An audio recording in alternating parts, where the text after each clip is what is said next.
ভর্তির দাবিতে ইসলামপুর শহরে প্রতিবাদ মিছিল করল উচ্চ মাধ্যমিক পাশ করা ছাত্রছাত্রীরা। এদিন তারা ইসলামপুর বাস টার্মিনাস থেকে প্রতিবাদ মিছিলটি শুরু করে পুরো ইসলামপুর শহর পরিক্রমা করে পুনরায় বাস টার্মিনাসে এই মিছিলটি শেষ করা হয়।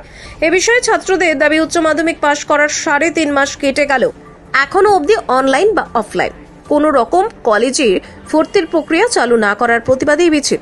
এতে তাদের পড়াশোনার ক্ষেত্রে ব্যাপক ক্ষতি হচ্ছে বলে জানিয়েছেন তারা। কলেজের ভর্তির বিষয় নিয়ে এত বিলম্ব কেন করা হচ্ছে, এ নিয়ে ধোঁয়াশায় রয়েছে ছাত্রছাত্রীরা। তাদের দাবি, অবিলম্বে ভর্তির প্রক্রিয়া চালু করতে হবে। এছাড়াও একাধিক দাবি নিয়ে ইসলামপুর ব্লকে 2025-এর উচ্চ মাধ্যমিক উত্তীর্ণ ছাত্রছাত্রীরা আজ এই প্রতিবাদ মিছিলে অংশগ্রহণ করেন। কি বিষয়ে তোমাদের আজকে এই মিছিল? আজকে আমাদের এই মিছিল হচ্ছে মেরিট লিস্ট কেন বেরোচ্ছে না। এতদিন ধরে আমাদেরকে এইভাবে বসিয়ে রেখেছে, 4 মাস ধরে আমরা এইভাবে বসে আছি। আমাদের জেনপার এনএম জিএনএম এর এক্সামের কোনো ফর্ম ফিল আপ, কোনো ডেট কেন দেওয়া হচ্ছে না। আমাদের জয়েন্টের রেজাল্ট এখনো কেন বেরোচ্ছে না। আমাদের এই বিষয়ে আমাদেরকে বলতে হবে। আমরা কেন এইভাবে বসে থাকবো? আমরা এইভাবে বসে থাকবো না, আমাদেরকে জবাব চাই, জবাব দাও। বলছি যে তোমরা আজকে কোথা থেকে মিছিল বের করেছো এবং কি বিষয় এবং কারা রয়েছে এই মিছিলে? তোমরা কারা? আমরা এখানে ছাত্র সমাজরাই রয়েছি। আর আমাদের এই বিষয়টা হচ্ছে আমাদের মেরিট লিস্ট বেরোচ্ছে না, আমাদের জেনপা এনএম জিএনএম এর রেজাল্টের এখনো কোনো কিছুর খবর নেই। তারপরে জয়েন্টের রেজাল্টেরও কোনো খবর নেই। আর আমরা ইসলামপুর থেকে বলছি, ইসলামপুর উত্তর দিনাজপুর। আর আমরা এখানে ইসলামপুরের সবাই আছি, ইসলামপুর যত স্কুল আছে সব স্কুল থেকে আমরা স্টুডেন্টরা একসাথে মিছিল করছি। তোমরা কোন পাস? মানে আমরা উচ্চ মাধ্যমিক পাস। আমরা উচ্চ মাধ্যমিক পাস করে 4 মাস ধরে বসে আছি। আমাদের এখনো অবধি কোনো কলেজের কোনো কিছুর খবর নেই, না মেরিট লিস্টের কোনো খবর আছে, না আমাদের এনএম জিএনএম এর কোনো পরীক্ষার কোনো খবর আছে, না জয়েন্টের রেজাল্টের কোনো খবর আছে। আমাদের কি হচ্ছে? আমাদেরকে নিয়ে কেন ছেলে খেলা করা হচ্ছে? আমাদেরকে এগুলোর জবাব দিতে হবে। কি নাম তোমার? অঙ্কিতা চক্রবর্তী।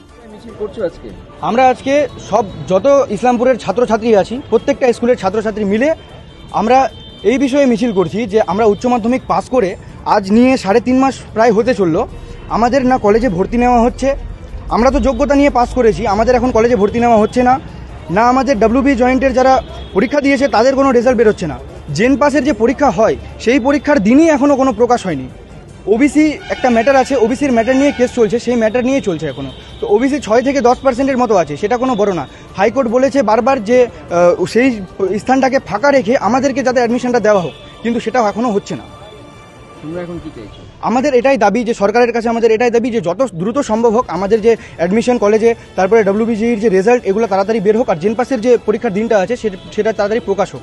মিছিল করে তোমরা এখন কোথায় যাবে, কি করবে? মিছিল করে আমাদের একটা ছোট রুট আছে, সেই ছোট রুটে আমরা মিছিল করব। আমাদের মিছিলের যে মিশন, আমাদের সেই মিশনটা হচ্ছে একটাই, যে সাধারণ যারা লোক আছে, সাধারণ লোকের কাছে আমরা নিজেদের অসুবিধা, নিজেদের যে ক্ষতি হচ্ছে, আমাদের কি ক্ষতি হচ্ছে, সেই ক্ষতিটা আমরা তুলে ধরতে চাই।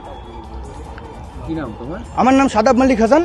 আমি ক্ষুদিরামপল্লী সুকান্ত স্মৃতি বিদ্যাপীঠ থেকে উচ্চ মাধ্যমিক পাশ করেছি এবছর।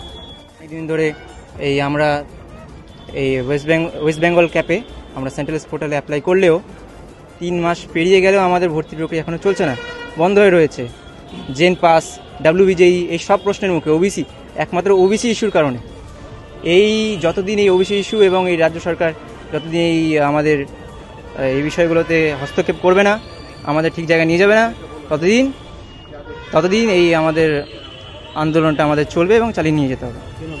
আমার নাম অনিকেত দে। আমাদের ভর্তি প্রক্রিয়া যাতে ঠিকঠাক হয় এবং আমরা তাড়াতাড়ি ক্লাসে ফিরি, এই বিষয়ে। তোমরা কোন বিষয়ে, কি বিষয় নিয়ে মানে করতে যাচ্ছ? কোনো বিষয়ে কি তোমরা ভর্তি হতে পারছো না?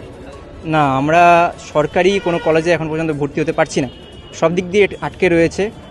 হোক প্যারামেডিক্যাল কিংবা ইঞ্জিনিয়ারিং, সব জায়গাতেই আমরা আটকে রয়েছি। কি চাইছো তোমরা?